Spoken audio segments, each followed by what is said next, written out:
Let's welcome to the show from the Hill. He's Fox contributor Joe Concha, great writer. Joe, when you're following this story, what's your reaction when you hear Democrats in the media denying recession after citing the same data, saying, yeah, this is a recession? Washington Post, New York Times. I mean, they're embracing now the White House definition after 10 prior times of 2 straight quarters of negative GDP growth. We've had a recession. But now you've got like MSNBC, they're always focused on the Capitol riots for 2 years. MSNBC downplaying it, CBS, ABC. What is going on here? Yeah. It's such an insult to our collective intelligence, isn't it, Elizabeth? I mean, forever, it's been called a recession when you have 2 straight quarters of negative growth. And there's this thing called Google where you could go back and see that, for instance, Paul Krugman of the New York Times calling a recession exactly that in the pages of the New York Times, but now says because it's a Democratic administration that suddenly that rule doesn't count anymore. And the administration and its allies in the media, and there are many at the aforementioned New York Times and Washington Post, CNN, can put as much lipstick on this pig of an economy as they like. The American people, those not making the big bucks in this business in New York and Washington, they know better, and they don't care, quite frankly, if it's branded a recession or not. Because you know why? They know how to read their bank statements, Elizabeth, and their credit card statements and electric bills and the receipt you get at the local supermarket.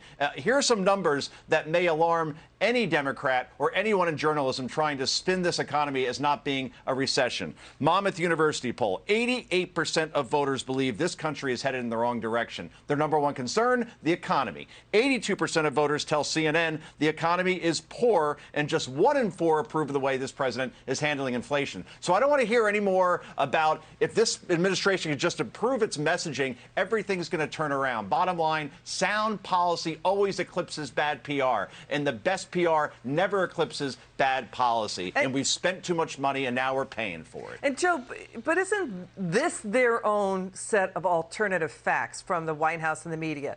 I mean, MSNBC, CBS, we're seeing the media play up the notion of just fears of a recession rather than saying, well, the data shows, and the government data says, yeah, we're in it.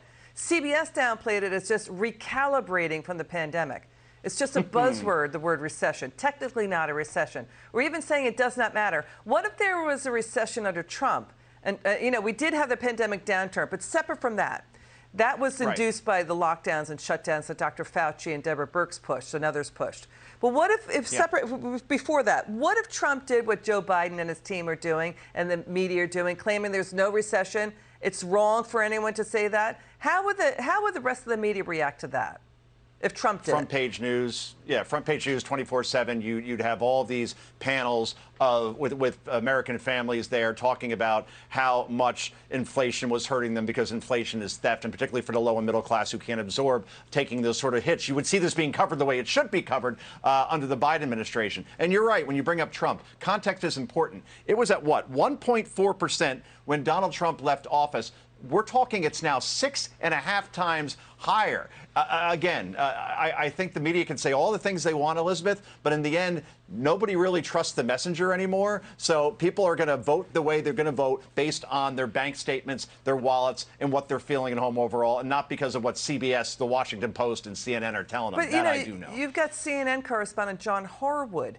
He's getting criticized. He retweeted a Politico article saying the White House is pretty obviously correct and right that 2 quarters of shrinking GDP is not a recession. But then during the Trump White House years in 2019, he tweeted, yeah, recession is 2 negative quarters. I mean, so, you know, you're right. You're right to bring up, you know, Ronald Reagan said, are you better off than you were 4 years ago? 4 years ago. Right. So is that what voters are saying right now, asking themselves that? That would be a good bumper sticker for Republicans running in Congress and the Senate. Right? Are you better off than you were 18 months, 2 years ago? Look, John Harwood is called a correspondent by CNN. He's an activist. It's very clear. And I don't really take anything that he has to say very seriously. Remember WikiLeaks? This is a guy who was asking John Podesta, who ran Hillary Clinton's campaign, hey, what question should I ask Jeb Bush the next time I interview him? Because that's what real journalists do. They go to the opposing campaign to see how they could try to do a gotcha game. So just forget John Harwood. Forget what anybody's telling you. We know what's happening with this economy, and it's rancid, Elizabeth. Joe Concha, great to have you on. You're a terrific writer. Read Joe Concha stuff. It's good to see you. Come back soon.